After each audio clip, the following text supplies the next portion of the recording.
And the Masters of the Universe. So, the 80s refused to go away, and this week we are treated to the release of Masters of the Universe, which looks to be a whole lot more accurate to the cartoon and the toy line than the 1987 film ever was.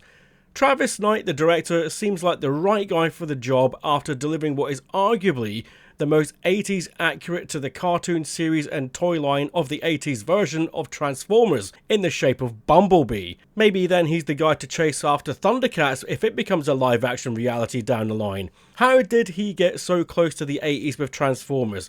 Well, it's all in the little details.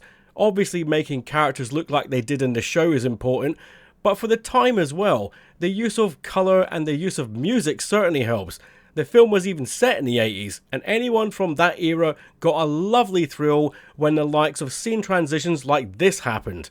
Who ruptured their freaking spleen?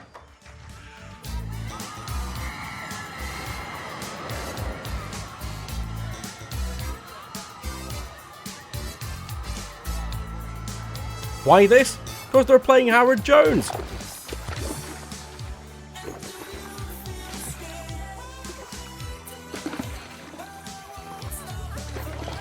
His music was very much associated with this era. Heck, in his prime, he even got used in that horrid Supergirl movie from 1984.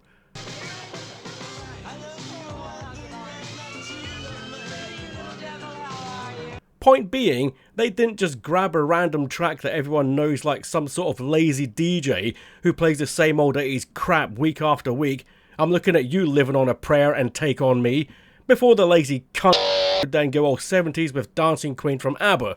Howard Jones is a little bit more niche of the 80s popular kind. So to select it and chuck it into a scene transition gave proper callback thrills for the audience.